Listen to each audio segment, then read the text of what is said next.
Philosophy is derived from two Greek words, philos and sophia. Philos means love. Young men, especially those of you who are in the stage of growth and reproduction, I know some of you, they want to marry. They have these intimate feelings that are called philos. Philos is love, and sophia is wisdom. All the ladies were called Sophia. It means wisdom. Therefore, in a nutshell, philosophy is the love of wisdom. And as philosophy entails analysis, interpretations, and even conceptualization.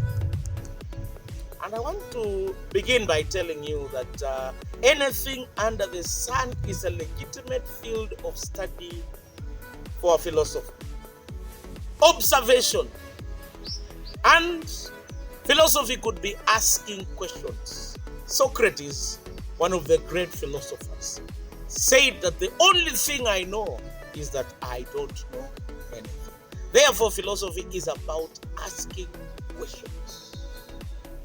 And now, let me elaborate. There are five distinct branches of philosophy. Number one is a field of study that is called aesthetics, the study of beauty and the expressions of beauty. Those of you who still like writing love letters and texting, it's philosophy. The expression of beauty and love is one branch of philosophy. As you say, wow, what a wonderful flower. This is a beautiful flower. What you're doing in essence is that you're studying philosophy. The other one is not only aesthetics. There is metaphysics, beyond the physical. The study of reality and being. The questions of, does God exist? Do we have free will? Those are questions that are legitimately studied under metaphysics, beyond the physical. Epistemology is the study of knowledge, the extent of knowledge, and the limitation of knowledge. That is what is called metaphysics. There is always a priori knowledge and a posteriori knowledge. Knowledge without experience is called a priori knowledge. A posteriori knowledge is knowledge after experience. And you see, there are distinct branches of philosophy that has been set ever since the establishment of this field of study. There are people who are rationalists. The rationalists think that knowledge can be gotten without experience. Those are people like Plato. You look at René Descartes. They believe in rationalism. Whereas imperialism is the study of philosophy with experience and observation. You will find people like Aristotle was an empiricist. Knowledge after experience. Now, there are various ways of looking at philosophy, studying philosophy. There are people who are skeptics, like David Hume. There is dogmatic approach of philosophy, where you agree with certain presuppositions and consider them to be true even before you begin studying. God exists. You hold it dogmatically. You believe that it's true and you continue to express it. Now, there is ethics. Ethics is the study of what? Ethics is the study of the right and wrong. And I want to elaborate and tell you that there is objective ethics. There are people who believe in objective ethics. Ethics that by all standards, everywhere, in every place, there is the right. There is ethics for everyone. Like when you say murder is wrong and you are an objective ethics, You believe that murder is wrong at all times and at all places. That is subjective ethics. Subjective ethics is ethics that applies at a particular place and it doesn't apply in any other places. Like in certain culture, it is permissible for people in the same age set to have conjugal relationship with wives of people of the same age set. Permissible, subjective ethics. Then there is subjective, there is that is not, it's relative ethics. Then the last bit is called subjective ethics, based on your own taste, preferences, and choices. It's called subjective ethics. Now, there is logic. The logic is correct way of reasoning. It's called sound reasoning.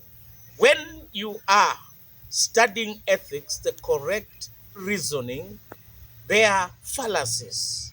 Fallacies are brought by inconsistency in reasoning, where the premise does not agree with the conclusion. It's called a fallacy. There are formal fallacies and informal fallacies. Formal fallacies are those fallacies that where necessarily where the premises do not agree with the conclusion. It's a formal fallacies. Informal fallacies are those fallacies in content and context. Some of those fallacies are fallacy ad hominem.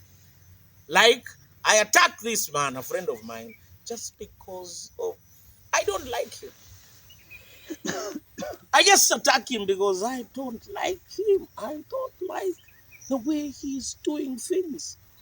Anasema wewe ni mjinga kwa sababu wewe ni mkale. You just hate me because I'm a Kale, not because of the content of what I'm saying. That is called an informal fallacy. Another example is false dilemma. Like this young man, when he wants to approach a lady in the informal dilemma. Unasema ukinikataa nitajinyonga. So you are giving this lady false dilemma. Ya kwamba there are no options. Either akupende ama akufe. Nime sign out. Yeah. Baki salama. Asante. Ama afanyikaje? Akufe. But is that true? There are other options. You can still not love her and leave and get another option. It's called false dilemma. There are so many. There is another fallacy that is called strawman's fallacy. In strawman's fallacy, you attack the weaker position of somebody. You present a weaker argument. And when you present the weaker argument, you attack the weaker form of the argument. That is done by maybe people like Azimio and the other group. What is the other group called? Yeah, the person really said. And that's the argument that sometimes we do as we defend our position. It's called a straw man's fallacy. You do not attack the correct position of the person. You present a weaker argument and attack it. Now, those are the fallacies, and I have concluded. In a nutshell, I have concluded the introduction, the basis. There are errors of philosophy. One of the first errors is called the pre-Socrates errors. And these people, before the pre-Socrates errors, they were the poets and the mystics. The poets and the mystics believed that the world could be explained mythologically and supernaturally. But after them, there came a group that were more scientifically oriented. They were two kinds of philosophers from Eons and from Meletus. Among them, Thales. And they explained the world scientifically without God and mythology. Explained the origin and the possession of things from what exists. Like Thales. Thales said that the world came from water. Because water can be found in three states: solid, liquid, and gas. So everything is water. Life comes from water. Everything is water. When you are happy, water comes out of you. When you are very annoyed, water comes out of you. And everything is water. So how did he explain things that existed? He explained in the sense that everything came from water. There is another chap by the name of who? Anaximenes. According to him, the world came from one undifferentiated mass. From one mass, everything was made one undifferentiated mass. And you'll find that this man had some very rudimentary. You'll find that Thales, one thing that I forgot to say is that Thales was also a mathematician. He was able to calculate the height of a tree by observing its shape. So philosophy deals with everything, including mathematics. He was able to predict the eclipse of the moon that happened around 585 BC before Christ. Then Anaximander, he was able to predict and to postulate a theory that is akin to the theory of survival.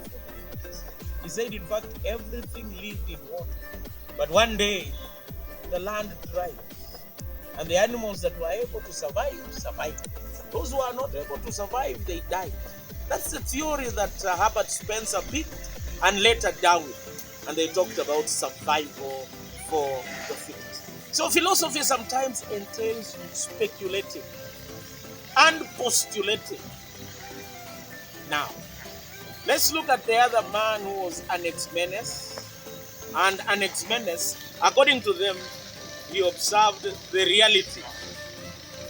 Anaximenes observed the reality of life. And according to him, air was the primordial stuff. Water pools. And fire was the real thing. Then we will look at a man by the name of Heraclitus and Parmenides. For Heraclitus, according to him, change is real. And according to him, you cannot jump into the same river twice. Is that true? Even if you jump to that river, is it the same river? Ukiingiza mguu kwa mtoni na utoke na uingize tena, is it the same river? No, that's Heraclitus. And according to him, change is permanence is real.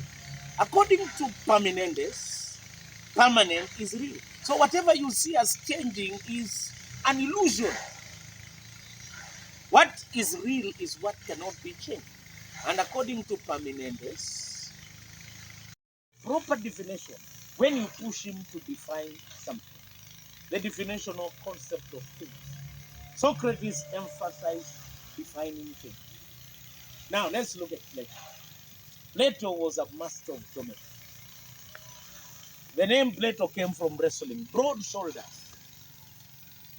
And Socrates was a pupil of Socrates. Plato was a student of Socrates. And since he was a pupil, and a great pupil of Socrates, he was the one who wrote a lot of things about Socrates. We never know.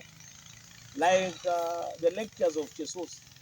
Some people can put their own words and say Jesus said like that. I can go to your notes. And I discover that your notes at that time while you are writing, you are thinking of other things.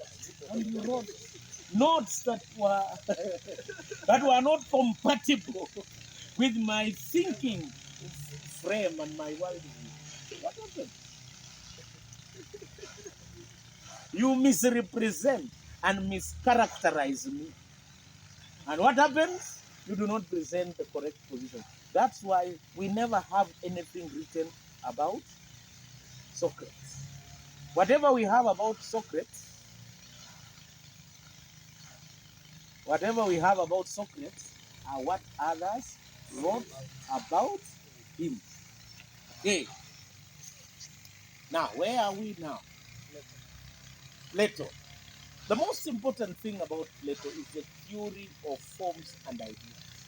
According to him, what is seen by the physical eyes is not what is real. What is real is the eternal, unchanging thing. What you are seeing is illusions. The beauty that you are seeing is illusion. That's why people change their mind. What you are thinking last time is not what you are thinking now. Because illusions. You obsessed with these things that you are seeing. They are illusion. They are unchangeable things. The things of ideas. The world of ideas is what is permanent. The world of form, appearance, that's a fake world. Now, the other guy that I want us to look at is Aristotle. Aristotle was a polymath. He knew everything except mathematics. He knew everything except mathematics. Unlike his teacher, he was taught by Plato. Unlike his teacher, who was a master of geometry, he did not know mathematics. During his honeymoon, he was picking flowers and collecting specimens. And this guy by the name of Aristotle, a great teacher. Some of his great teachings are the golden mean. The golden mean. You should also, as you look for virtues, look at the golden mean.